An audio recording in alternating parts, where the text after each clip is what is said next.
إيمان مفصل آمنت بالله وملائكته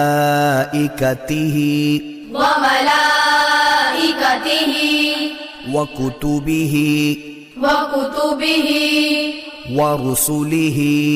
ورسله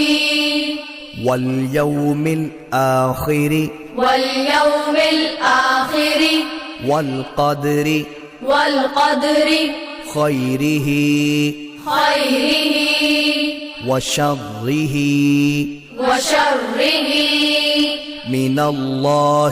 من الله تعالى والبعث بعد الموت